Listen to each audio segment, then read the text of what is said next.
Fala pessoal, eu sou Doni Correia, escritor e cineasta, e hoje eu estou aqui para falar um pouco para vocês sobre esse recente lançamento da Obras Primas, que é uma caixa com 5 filmes chamada Serial Killers.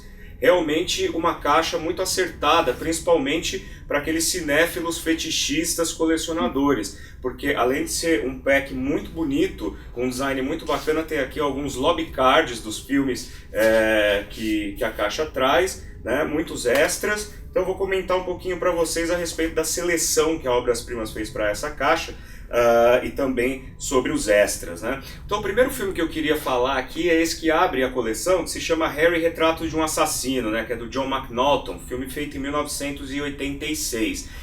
É um filme que tecnicamente foi bastante independente, digamos assim, porque foi feito com 110 mil dólares, rodado em 16mm para depois ser ampliado para 35, e por conta da temática, na verdade ele só acabou estreando em 1989, porque o filme, os produtores não estavam bem certos de que seria um filme assim que agradaria a audiência, ainda que haja audiência para esse tipo de filme que beira o gore. Então ficou esse impasse, mas o filme acabou ganhando fama no ano de 89 por conta dos festivais em que havia sido inscritos.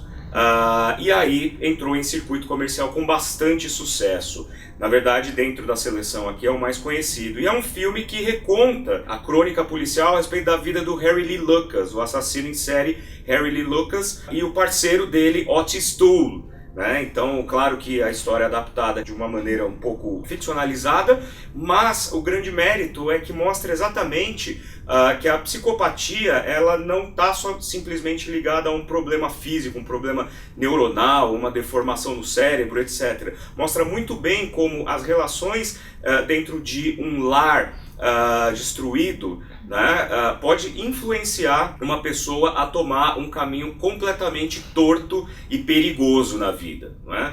Também nesse primeiro disco a gente tem Confissões de um Necrófilo, The Ranged, né, de 1974, direção de Jeff Gillen e Alan Orsby. Esse filme é a história do Psicose de Verdade, né, baseado na vida do Ed Gein, que era o assassino que costumava arrancar a pele das suas vítimas para fazer máscaras. E é o que trata o filme. Né? No filme, o personagem Ezra, ele tem uma relação completamente problemática, doentia e dependente com a mãe dele, que está agonizando, e a partir da perda da mãe dele, ele vai desenvolver um hábito mórbido de desenterrar cadáveres, roubar cadáveres, retirar a pele desses cadáveres para tentar reconstruir o rosto da mãe, que ele também tinha roubado, cujo corpo ele também tinha roubado, e ele quer reconstituir o rosto dela, que já está em estado de decomposição. E a partir disso ele começa a cometer então uma série de crimes. Inspirou essa história do Ed Gein, inspirou não somente o Robert Bloch a escrever Psicose, mas também inspirou o filme O Massacre da Serra Elétrica, que é exatamente sobre isso, né? Assassinos que retiram a pele de suas vítimas. O segundo disco traz Lua de Mel de Assassinos, que também é baseado numa história real. É a história de Raymond Fernandes e Martha Beck, um casal que assombrou o interior dos Estados Unidos ali no final dos anos 40, porque assassinavam garotas de maneira cruel e bastante fria. Acontece que Martha Beck tinha um histórico já bastante problemático, também ligado ao âmbito familiar, abusada pelo irmão, desacreditada pela mãe. Ela fugiu de casa quando adolescente, sofria por não conseguir se enquadrar na sociedade, não conseguia arrumar emprego porque ela sofria de uma obesidade bastante exagerada, não é? Mas acabou se tornando enfermeira, e por meio do correio elegante, dos classificados do jornal, conheceu o Raymond, que era uma pessoa manipuladora, fria, também muito problemática, pouco confiável. Né? Então ela não se importava que o Raymond se relacionasse com outras mulheres, vamos dizer assim, né? Desde que ela fosse junto. E a partir disso aconteciam os assassinatos. Então o filme lida um pouco com essa história dos dois assassinos de uma maneira bastante próxima do que foi na realidade. Os dois foram condenados à cadeira elétrica em 1949 e foram executados. Também no disco 2 nós temos O Estrangulador de Rillington Place. E esse filme é estrelado por Richard Attenborough, e que vocês devem se lembrar, ator e cineasta inglês bastante importante aí nos últimos 60 anos, 50, 60 anos. Morreu em 2014. Vocês devem se lembrar que ele estrelou Jurassic Park, o primeiro, ele faz o professor que consegue clonar os dinossauros, vamos dizer assim.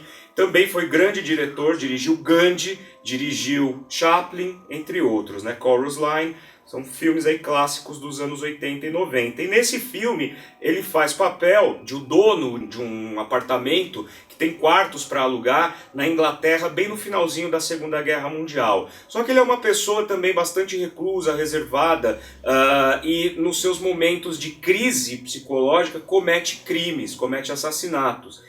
Esses assassinatos acabam recaindo em cima de um dos inquilinos dele. E aí a história toda é em torno de como que eu vou provar a minha inocência, como que eu vou provar quem é o verdadeiro assassino. Lembra muito Frenesi, do Hitchcock.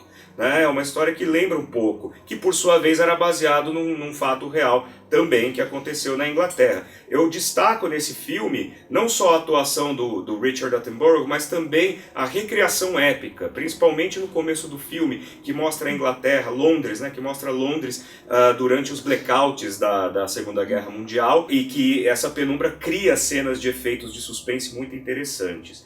Finalmente, no disco 3, a gente tem o Maníaco, olha só, de 1980, de William Lustig, que é também um filme que volta para esse ambiente urbano para mostrar personagem esquizofrênico, também problemático, sobretudo pela relação com a mãe dele, que já morreu, mas esquizofrênico, e que tenta, de certa forma, evitar que o lado mal tome conta dele para que ele cometa crimes contra mulheres, mas que não consegue lidar com isso. Então, o roteiro e a interpretação são tão bons, assim eu diria, que a gente acaba até desenvolvendo uma certa empatia por essa figura, né? No final a gente chega até a ficar com um pouco de pena da situação dele, porque é um personagem que ele não deseja cometer aqueles crimes, mas que ele não consegue lutar contra isso, né? Eu senti falta nessa coleção, apesar de ter sido muito bem curada, vamos dizer assim, eu senti falta de um filme que também dialogaria muito com esse estilo de filme, que é O Assassino da Furadeira, do Abel Ferrara, primeiro longa do Abel Ferrara,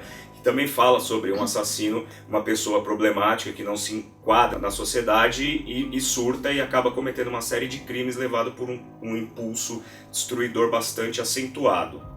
Mas enfim, isso não diminui em nada a qualidade dessa caixa Serial Killers, sobretudo pelos extras. Olha aqui, nos extras a gente tem cenas deletadas do Harry, né, retrato de um assassino, e é muito interessante porque como essas cenas elas estão sem som, porque o som original foi perdido, o próprio diretor, né, o McNaughton, ele comenta o que era aquela cena dentro do contexto original do filme e como seria aproveitada e por que acabou sendo cortada na edição final, né? Aqui a gente também tem entrevista com Tom Savini, que é o diretor de arte, criador dos efeitos especiais do Confissões de um Necrófilo. Então ele mostra no making-of do filme como ele cria aqueles cadáveres tão realistas que são dissecados e tudo mais. Também fez a direção de arte do Maníaco, né?